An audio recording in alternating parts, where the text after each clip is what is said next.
everyone and welcome to the Grenglish Show. Well, I hope everyone's well, is keeping well, and yes, try and stay cool. It's almost winter and we're still wearing short sleeve. What's going on? Anyhow, what a week it was in terms of news. The shocking news from Bali, the execution of the two ringleaders, Andrew Chan and Muran Sukumaran. News that has shocked Australia in many ways, and there's reports out there that Australians will boycott travel to Indonesia and in Bali in particular. Let's see what transpires from that. Also, the devastating earthquake in Kathmandu, which has cost the lives of over 6,000 people, including hundreds of Australians. But let's go local. I'll bring you an update of one of Adelaide's biggest infrastructure projects in the last decade. I'm talking about the South Road upgrade, and especially the stretch from Torrens Road all the way to Ashwin Parade. There's a little surprise there for motorists, which I'll be talking about this very shortly. Also, let's go to the Government House, which will be undergoing some changes very shortly. Not so much the inside as the outside. The boundaries along Kintor Avenue, which will be removed or moved further in order to construct a site of historical significance, an Anzac Parade or an Anzac Garden Walk. More on that again very shortly. And of course, it cannot be a Grenglish show without bringing you some Eurovision updates. Let's talk about the semi-finals and the grand final. And of course, let's hope that Guy Sebastian will bring the trophy back to Australia for the first time, if that happens, of course. That will be the first time ever in the Eurovision's history that the trophy will not be in the European soil. Let's see what happens. Now let's go to our first story, South Road upgrade and the little surprise for motorists. An extra 600 metres of uninterrupted travel on the proposed South Road multi-million-dollar project was announced yesterday by the Department of Planning, Transport and Infrastructure. The extra length came after a competitive tender process involving 3 different companies, Leighton Contractors, Oracle Australia and the South Australian company York Civil. The long overdue infrastructure project boosts a 3-kilometre stretch of non-stop road between Torrens Road in Ridleyton and Ashwin Parade in Torrensville with a $900 million price tag. But the combined investment, which includes the Torrens Road to River Torrens upgrade and the Darlington interchange, exceeds $1.5 billion.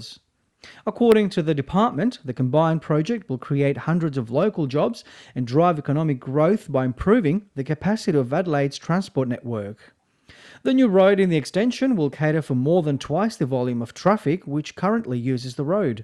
Up to 52,000 vehicles use the road daily, but once completed, this section of the north-south corridor will be able to cater for the projected growth of up to 115,000. Construction of the Torrens Road to River Torrens project is due to start in mid-2015 and the project is due for completion by the end of 2018. The Australian and South Australian governments are each providing almost $450 million to deliver the upgrade. Right, I can't wait to drive through that superway, which was long overdue for the city of Adelaide and suburbia in general. Now to the story on the Government House and the changes it will undergo, the exterior, the boundaries along Kintor Avenue to accommodate the creation of an Anzac Garden Walk. A site of historical significance. More on the story that follows. The Government House will have its boundary along Kintor Avenue moved in by 10 metres to accommodate a proposed Anzac Centenary Garden Walk. The $10 million project is to excise land from the eastern perimeter of Government House on the understanding that the design will ensure that there are no unreasonable impacts on the security, privacy, heritage and functionality of Government House. This is the first time the Government House boundaries will be changed since 1927, when the War Memorial enshrined in legislation. For the project to go ahead, it's required that legislation be introduced to Parliament this month. The project requires a change to the schedule in a single-page Act of Parliament that dates back to 1927 and an associated Act from 1949. People will be able to walk from the state's principal site of remembrance, the South Australian National War Memorial on North Terrace, to Torrens Parade Ground and the Pathway of Honour. Radio 1, η απόλυτη μουσική απόδραση. Right. And what sort of a Grenglish show this would be if there was no Eurovision updates? And who does not love Eurovision? Don't be a liar, I know you do. Okay, I'm going to give you the countries which will be participating at the semi-final 1 and semi-final 2, and of course the grand final. Australia goes automatically to the grand final, which is great news. So let's see if Guy Sebastian will bring the trophy for the first time ever in Eurovision's history outside Europe. That will be amazing.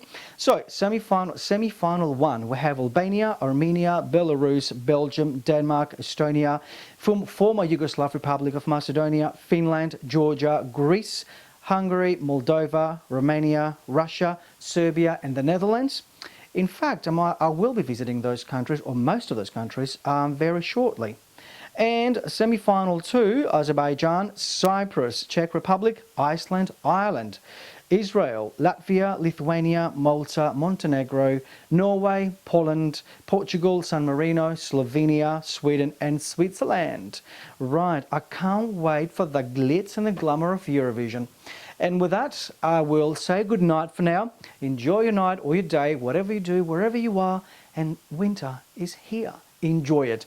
Thanks for watching the show. Have a great night. See you soon. Bye.